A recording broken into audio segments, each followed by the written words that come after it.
everyone. Welcome to the Preemie Chats. Thank you so much for joining us here today. I'm Fabiana Bacchini, Executive Director of the Canadian Premature Babies Foundation. We are a charitable organization, and our mission is to empower families of premature babies through support and education. This Preemie Chat series is one of the many initiatives we have to bring information for NICU families and healthcare professionals. Here every Friday, we talk with experts, researchers, and parents who share with us experience and knowledge. Also on our website, canadianpreemies.org, parents will find all kinds of resources and support. And today we are going to bring a mother's story, Melissa Harris, who is the author of 1 pound, 12 ounces, a preemie mother's story of loss, hope, and triumph. 1 pound, 12 ounces is a journey of one mother's determination to give her micro-preemie a fighting chance and the story of that baby's remarkable battle to survive. Melissa Harris' dream of being a mother against shatters, when a fertility doctor tells her she might never have another child due to a physical anomaly in her uterus. Determined to persevere, she undergoes 9 surgeries and a year of fertility treatments until she finally gets a positive pregnancy test, only to miscarry both twins within the first 15 weeks. When she got pregnant again, she was told that her baby was also at risk. While lying in a hospital bed for 6 days, trying to get to the golden standard 24-week gestational mark, Melissa makes a decision. She'll give this baby every chance to live, no matter what it takes. And I have here join me today, live from California, US, Melissa Harris, who is a single mother of 2 children, living in Oakland, California. She was on the fast track to being a partner in a mid-sized ad agency when she gave birth to her second child, Sam, and the trajectory for her life changed. She's now a work-from-home account manager for 2 virtual creative agencies in the Bay Area, California. She also volunteers at the neonatal intensive care unit at Alta Bates Hospital, where Sam was born, and helps her congresswoman fight for better health care for all Americans. Melissa, thank you so much for joining me here today. I get goosebumps just to read your bio and your journey, because your book is absolutely remarkable. So I'm very honored to have you here with us today. Well, I really appreciate the chance to talk with you. I'm excited. Thank you. So, Melissa, let's go through your journey, through your presentation, then we can chat a little bit more afterwards. The floor is yours. So, I wrote my book, came out in November of last year, and it really chronicles the whole journey of getting to the point of having Sam. And then it really focuses on Sam's Nicu experience. And I pulled together just some photos from the book that get talked about at times. And just to note, the one on the cover, that is Sam's actual footprint and actual size in relation to a US quarter. So he was a small little man. I started off my journey to being a preemie mom in Trendelenburg. So I went into labor at 23 weeks and 2 or 3 days. I can't even remember at this point. And the doctors put me into Trendelenburg in the hospital to try and help slow labor down and get me to that 24-week mark. When I entered the hospital, the gestational sac was actually already starting to come out. And so they really wanted to use gravity to put it back where it belonged to give Sam a chance. And I took a couple pictures to sort of show what Trendelenburg was like. This is my daughter, Irene, who was about 4 at the time. And she was really funny. She thought Trendelenburg was like being on a carnival ride because you slide down the bed. But her visits those days when I was in the hospital were just life-saving for me because, as you can see, she is adorable and full of joy. This is Sam's birth record with his footprints and kind of capturing his length and his weight. This was kept next to his isolette in the NICU the whole time he was there. And this is the first picture of Sam on the ventilator. This was taken while actually I was still in recovery, but was sent down to me so I could see him. And you can see the color of his skin is very different. His eyes are fused shut. But other than that, to me, he's just beautiful. A a little collection of pictures from the first few times I saw him. So the one in the upper left-hand corner, that is me seeing Sam for the first time being wheeled in. And then next to that is my hand over his. You can see the size of his body in relation to me. The preemie diaper that's actually in the neonatologist's hands, we had to fold that in half for the first few weeks of Sam's life because he was just so small. I talk about the next picture on the top row in the book a little bit, where I held Sam and he put his tiny little hand out on my chest and kind of rubbed my chest. And it just was a really special time for me. Then we have Irene visiting Sam for the first time and getting a chance to touch him. And then just a few more photos to kind of show Sam, including when his eye first opened. I talk a lot in the book about this picture. This was my absolute favorite picture holding Sam. And it's the one that made my brother drink all the tequila in his house because it showed him how just small Sam was.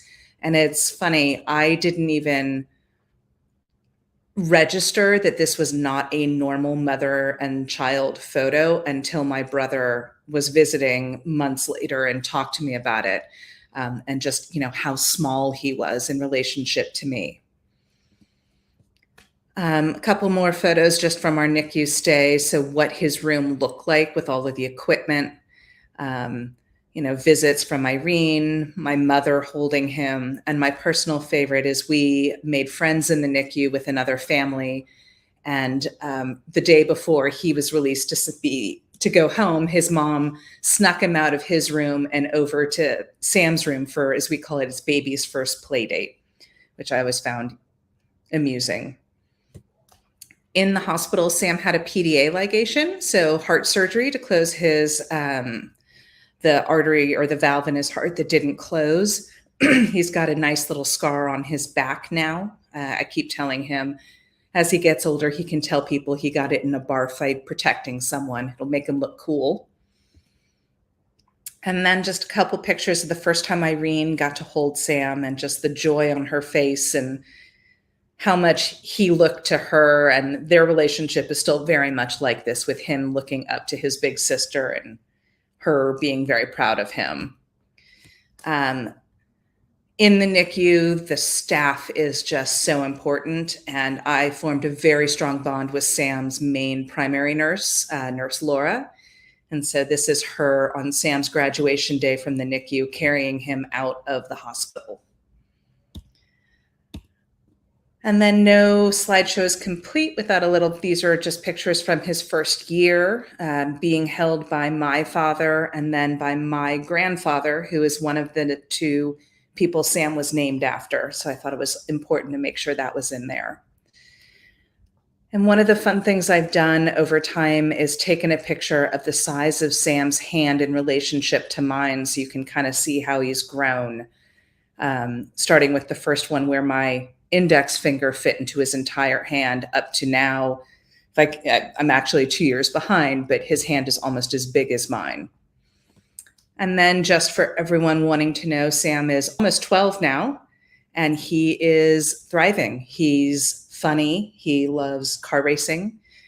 He loves all the pets we have, and he is just a great, remarkable, funny kid.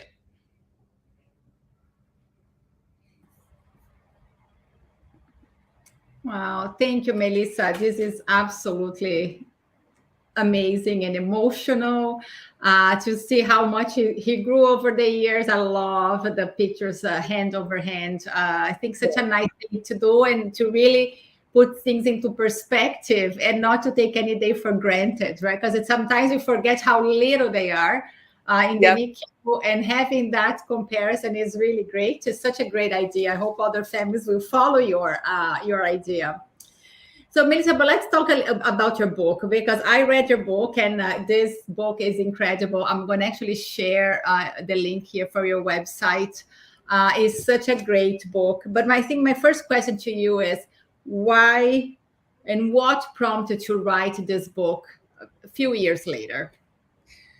So when I had Sam, you're in the NICU and you are bombarded every single day with information, and it's overwhelming. And so I started out writing every day. I would come home. My brother at the time was living in Africa, and I have family in South America. And so I started a blog to update people on what was going on so that I didn't have to individually write emails or keep in touch. And it was a way for me really to process.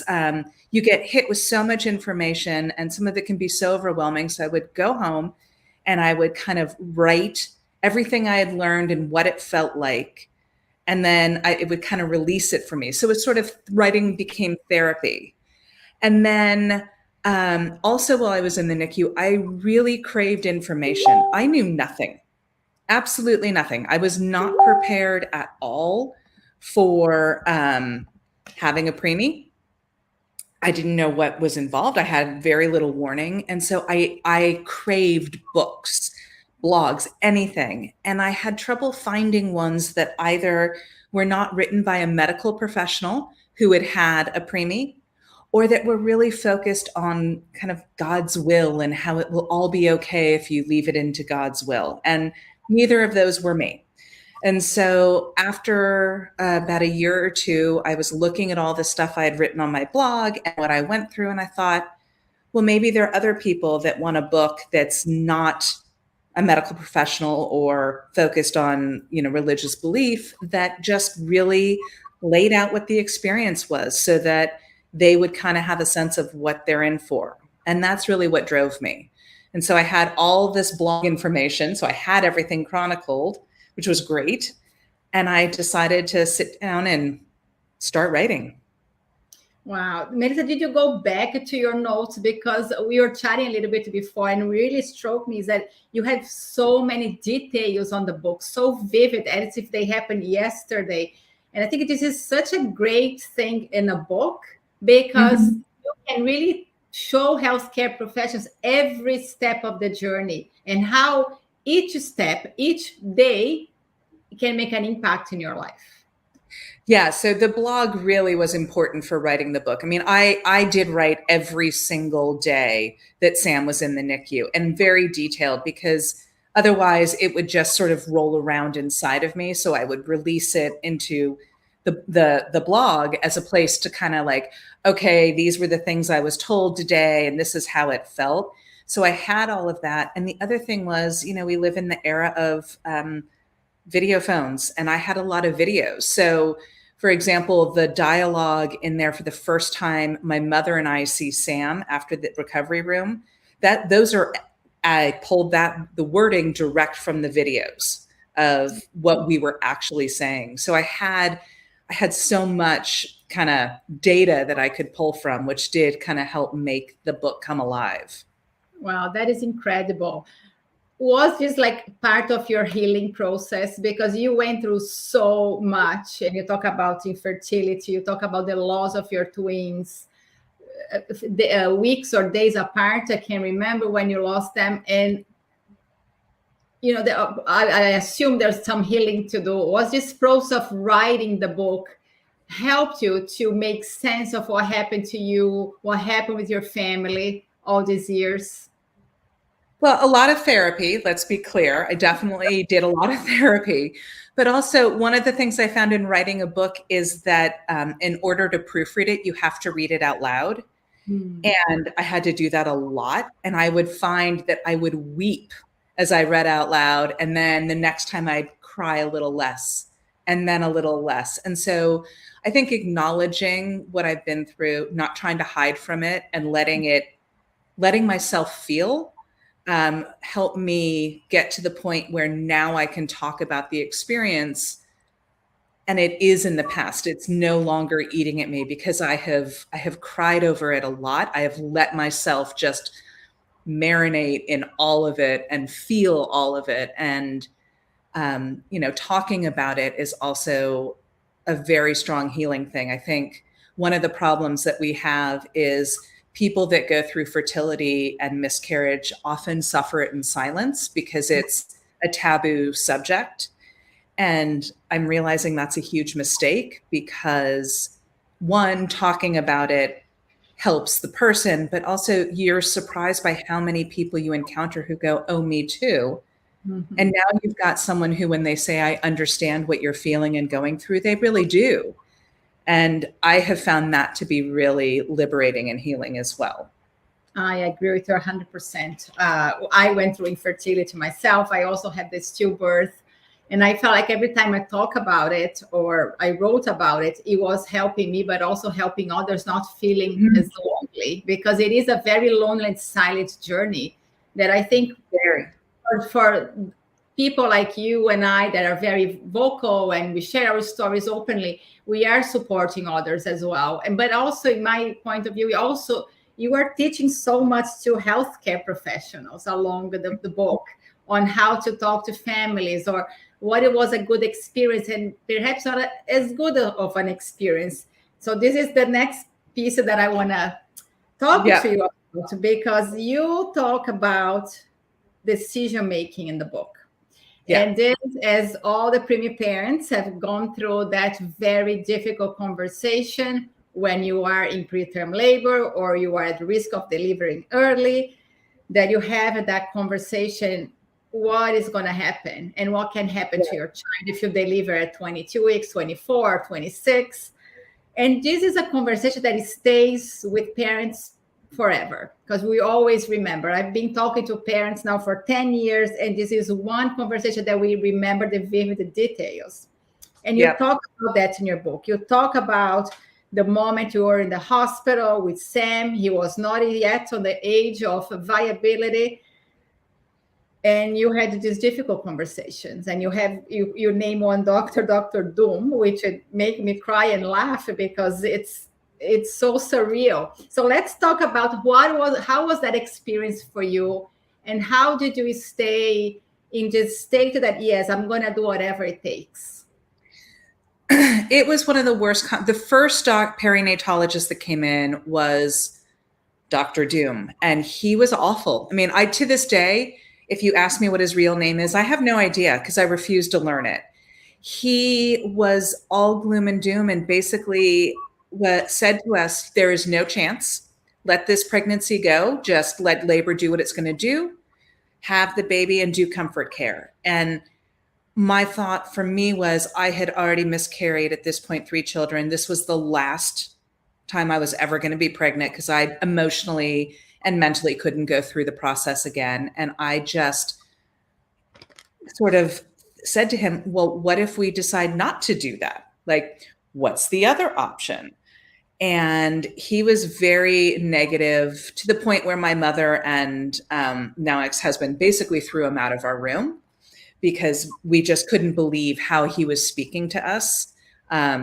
And one of the things I have learned is people who have read this book, who have gone through the experience at the same hospital, knew exactly who I was talking about.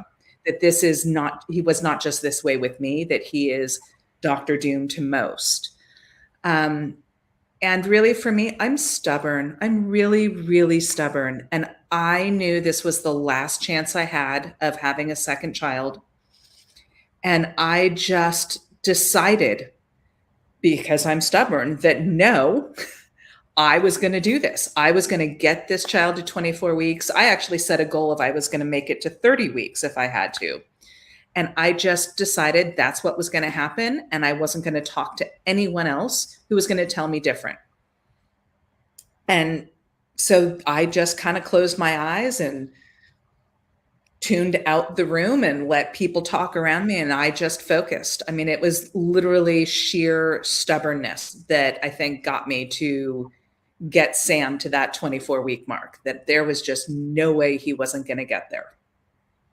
Melissa, but you also had someone that I don't remember if it was a nurse or another neonatologist who said to you, I'm going to be with you until he is in the Nicu, until when you're going into the delivery room. You had a very strong paragraph that I cannot find on my notes right now, but it was such a beautiful paragraph you wrote about this person pretty much holding your hand and telling you that you were in this together. So I had amazing nurses in labor and delivery. When I first arrived, I didn't know I was in full labor. I just had a little bit of spotting. And so they told me to go to labor and delivery just to check. And the nurse that checked me in was this woman, Tamra, and she was just so calm and positive and loving. And she just sat with me. And, when they discovered I was 8 centimeters dilated and contracting every 2 minutes, and that the gestational sac was coming out and what they were going to do, I mean, she was with me. And when it came time to go into the operating room to have my C-section, to have Sam, Tamra walked in like this angel from nowhere as the lead nurse on the OR team. And for me, it was thank God. She was there when I arrived, and she was going to be there until Sam was born. And because she had been able to calm me down and keep me, was so open and wonderful with me, that she, I was very scared in the OR, and she just kept coming over going, Melissa, I'm here. And I was like, yeah, you're here. And it was great for me. And she was just one of the labor and delivery nurses that got me through. I had another one, Beth, who was with me my last couple of days, and who was really the one who could tell that the situation was changing. And she wouldn't leave my side either. She was great. I mean, I was very lucky with the nurses I had in labor and delivery. They were amazing. That is wonderful. But you also talk about the support of the nurses in the NICU throughout that journey, throughout the 95 days that you were in the NICU with Sam. So talk a little bit about that. Were they coaching you? What made them so special for you? So what I learned very quickly is the nurse that you have matters more than just about anyone else. They're the ones that are there constantly. And continuity of nursing is vital, because if they know your child and they know, like, if the child is bradying a lot and that's not normal, they know something is different. So continuity of care was really important. And then I learned personality was really important, because while they're caring for your preemie, they're also caring for you. You're the one interacting with them. And I found a few nurses that became Sam's primary. His main one was Nurse Laura, who we saw a picture of. And she was fabulous. She knew how to put me in my place, and I'm a very strong personality. She made me laugh every day. And when I was upset, she was wonderful at sitting down and explaining to me in Melissa terms, as I put it, what was happening, what that meant, and what we needed to do. And so by the time I left the NICU, I felt like I had had an entire medical education, because the staff was so good at, it wasn't like, here's a medical term, go look it up. It's, this is a Brady, and this is what this means, and what can cause it, and what we do. And, to the point where they made sure that I was empowered and I was knowledgeable. And a lot of times, while Laura would be in the room, I was responsible for his care. It was on me. And if I thought something was off, then I would get her attention. And so that set me up, I think, to when I brought him home, feeling safe bringing him home too. Absolutely. Kind of new things. Yeah.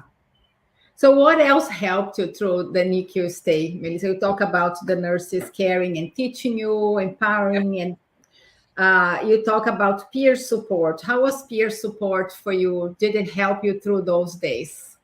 So my probably third or fourth day in the NICU, I was sitting in the family room, and I met another preemie mom. And, in the NICU, you have to do some quick sizing up. Do they look like they're normal? Do you think you can get along?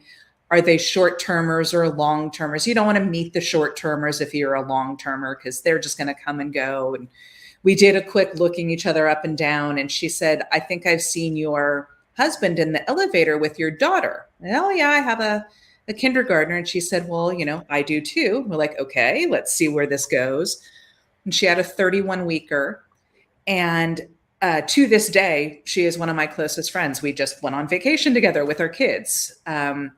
Having someone who is experiencing what you're experiencing, you're not married to, because they're also emotionally traumatized of things, was invaluable. We joke we're foxhole sisters,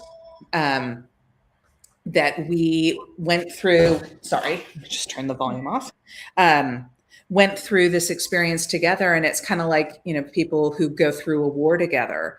And, if she would say, Bennett had 4 Brady's, I could talk to her about that and be like, okay, well, was his feeding tube in the right place? What do you think caused it? Were there loud noises?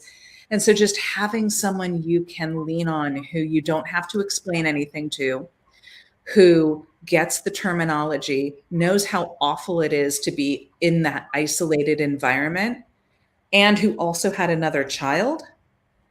I mean, if you're in the NICU, go find someone that you can connect with, because for me, that was everything. And we've gone through our divorces together. We've gone through, our daughters are actually at the same school now together. Like there's nothing like it. Oh, that is incredible. So you did talk about your daughter. Let's talk about Irene. She was only 4 at the time. How did you manage to be in an ICU for 95 days, having Irene at home? How did she process all that at such a young age?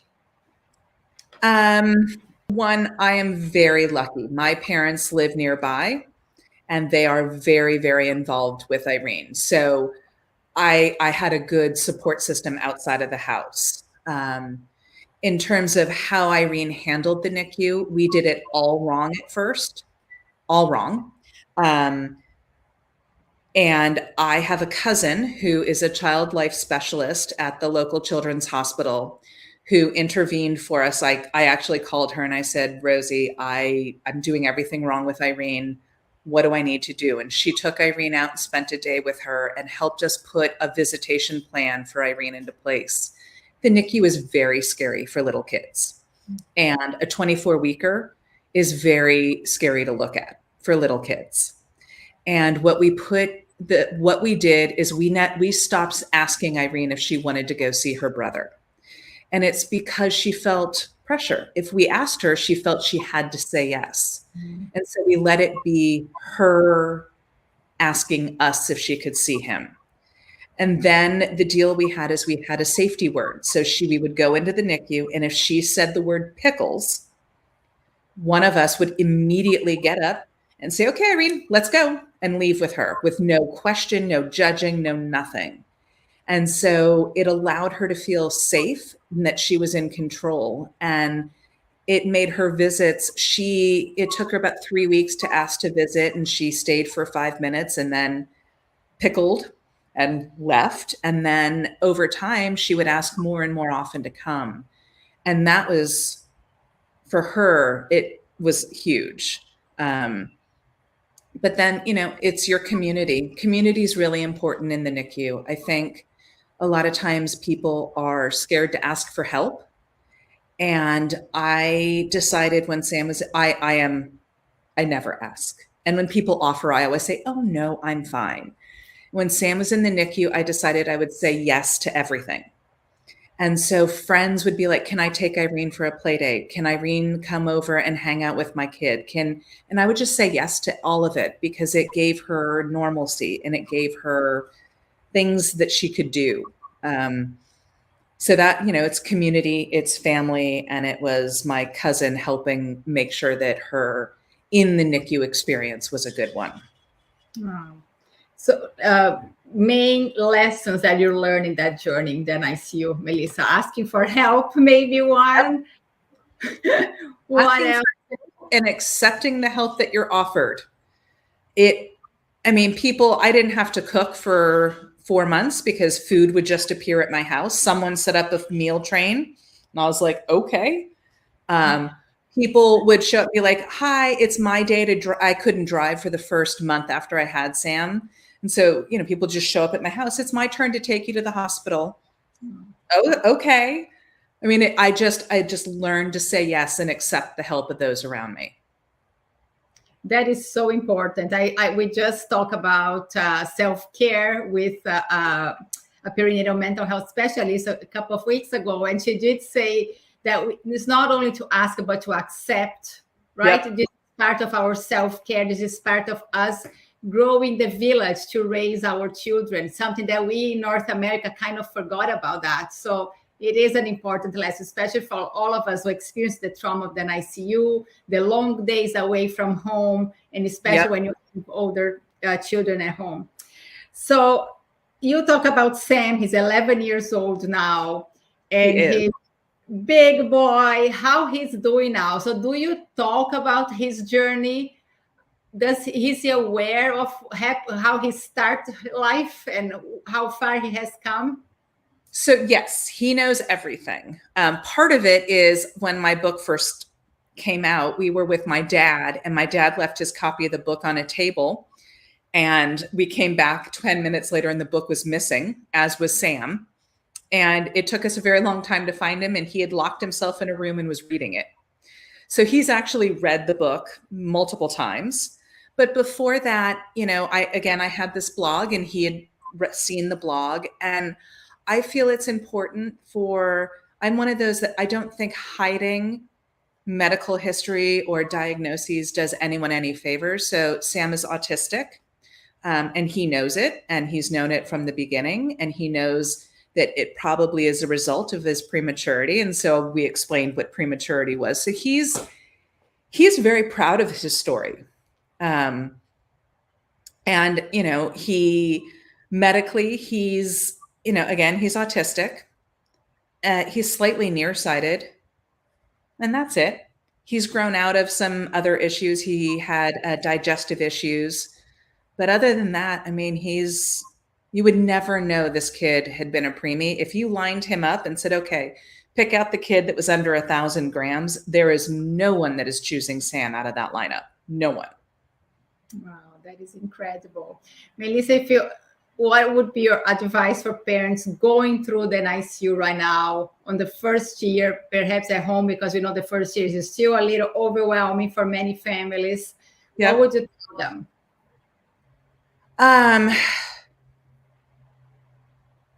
Just keep going, I think, is the main one. Keep accepting help, keep talking about it, and know that it will continue to get better. I know when we first got home, it was overwhelming. We had visiting nurses, we had therapies, we had, speech, occupational therapy. We went to a prematurity play group. All these things that you're doing. And, on top of all of that, you're comparing your experience to others with term babies. So stop doing that. I always get angry when those, groups like the Baby Center and things have the newsletter, your baby this week should be now developmentally, but they don't have it for corrected age. Mm-hmm. I think also be proud. If your preemie is alive, be proud of that. Make sure everyone knows, because your kid has probably survived more than most people. And I think it's something to be really proud of. I know when I would go out with Sam and people say, oh, how old's your baby? And I would have to debate, do I tell them actual age, corrected age? And I realized why would I spare them from what he's been through? I was proud of what he had done. He's, technically he's this, but corrected age, he's that because he was born premature. And I made sure everyone knew it, because he fought, he deserved, that was a badge of honor. So I think be proud of what your child has accomplished, be proud of what you've accomplished with your child. And just remember to breathe and accept help. Oh, I agree with you 100%. It is really something to be proud of. As you said, they endure more in their shorter life than many adults in an entire life. Absolutely. Melissa, and for healthcare professionals, because you talk a lot about healthcare professionals in your book, the impact that they had in your life, what would you tell them?